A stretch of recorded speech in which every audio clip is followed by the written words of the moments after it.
Un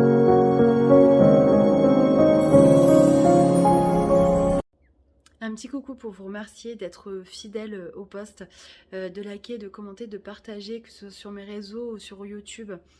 J'ai tendance à bafouiller et à chercher mes mots régulièrement. Je m'en excuse, mais c'est vrai que je canalise en même temps que je lis les cartes et des fois c'est pas évident pour moi. Mais en tout cas, je voulais vous remercier pour votre présence et votre soutien. Et je vous souhaite plein de belles choses pour cette fin d'année. Coucou les scorpions et bienvenue dans votre nouvelle vidéo. Donc aujourd'hui j'ai voulu voir ce qui vous attendait donc pour cette nouvelle année en 2022. On a déjà passé une année, c'est passé super vite.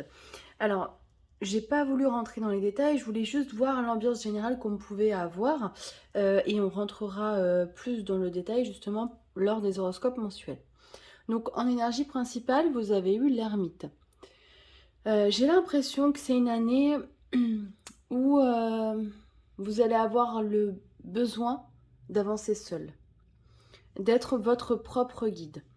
Alors, bien évidemment, vous n'êtes pas un signe qui se laisse influencer, hein. Vous êtes un signe très méfiant, qui est beaucoup dans l'analyse, qui fait attention à qui il donne sa confiance.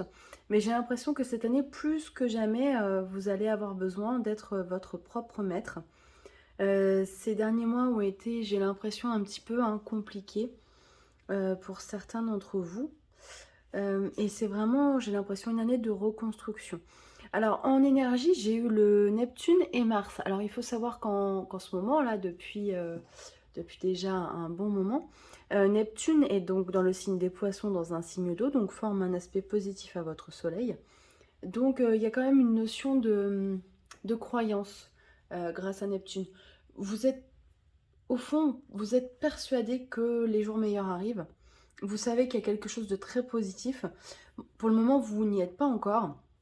Mais par contre, toutes vos forces, vos énergies, vos croyances sont portées dans cet esprit-là. Au niveau des anges, on vous dit que vous allez devoir cette année trouver un équilibre justement entre vos rêves, vos besoins professionnels, vos aspirations professionnelles. On vous dit que il faudra vraiment discerner le vrai du faux et ne pas vous laisser, comment dire, trop emporter par vos sentiments. Il va falloir essayer de prendre un petit peu de distance, mais que vous êtes capable de mener plusieurs tâches de front. Donc vous allez réussir je suis persuadée, vous allez réussir à construire quelque chose professionnellement cette année de très très positif, qui va ouvrir sur un nouveau cycle, une nouvelle énergie. Alors j'ai tiré un cœur de Tony Carmine Salerno qui vous dit soyez l'un avec l'autre tout en vous offrant toujours un espace de liberté. L'amour ne réclame jamais, il s'autorise seulement et donne. Alors effectivement, il y a souvent une notion de fusion chez le scorpion au niveau amoureux. On a besoin d'être...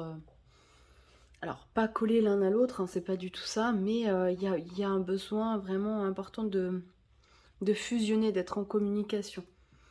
Et là, on va vous demander d'apprendre justement à mettre un petit peu plus de distance par rapport peut-être justement à la personne qui partage votre vie, ou tout simplement mettre de la distance, justement ce que je vous disais, avec vos sentiments, et prendre un petit peu plus de recul pour essayer d'analyser de manière différente les choses. Alors, il est possible que l'année se commence un petit peu de manière compliquée parce qu'on a quand même l'échec avec l'instabilité. Donc moi, je pense que émotionnellement, il y a encore des choses à nettoyer dans ce début d'année. Mais on vous dit de ne pas vous inquiéter parce qu'il y a vraiment une protection sur votre chemin. Vous êtes guidé et vous allez avoir des bonnes nouvelles en fait qui vont tomber. Alors je sais pas, là on me dit le mois de mars, donc à prendre toujours avec de la distance, mais voilà. En sachant que l'énergie de 2021 reste toujours un petit peu, des fois un petit peu présente sur les 2 premiers mois de l'année. Et voilà, l'énergie 2022 peut-être sera un peu plus tard et ce qui va correspondre à ces bonnes nouvelles. D'ailleurs, n'hésitez pas à aller voir la vidéo sur la numérologie, du coup, si ça vous intéresse, par rapport à l'année 2022. On vous dit que il va y avoir des discussions cette année, beaucoup de discussions qui vont vous permettre de faire émerger certaines choses et de faire le ménage, notamment je pense dans vos relations. J'ai l'impression que vous êtes un peu comme la balance, hein. Vous allez faire du tri, dans, surtout dans l'entourage professionnel. Moi, je pense que ça va être voilà, l'important de cette année. Et après tout ce ménage, vous allez pouvoir ancrer sur de nouvelles bases, sur quelque chose de nouveau et de fertile. Donc c'est vraiment extrêmement positif. Le maître mot de cette année, c'est comment avancer seul, ne se fier qu'à soi, prendre de la distance avec ses émotions pour ressentir les choses avec un peu moins d'intensité et pouvoir se projeter plus facilement. La lucidité, vous l'avez naturellement. Donc je pense que vous avez tous les atouts vraiment pour démarrer ce nouveau cycle qui, j'en suis certaine, au fil des mois, va être de plus en plus positif. En tout cas, c'est tout ce que je vous souhaite.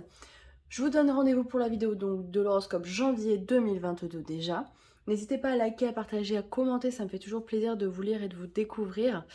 Vous pouvez me retrouver sur les réseaux, Facebook, Instagram et maintenant j'ai TikTok. Je vous souhaite de passer de merveilleuses fêtes de fin d'année. Profitez des gens que vous aimez si vous le pouvez, parce que Noël c'est avant tout une fête de famille, avant le Père Noël. Et on a été tellement privés voilà, ces derniers temps que c'est important de se dire qu'on s'aime. Je vous dis à très bientôt, je vous embrasse très fort. Bye bye.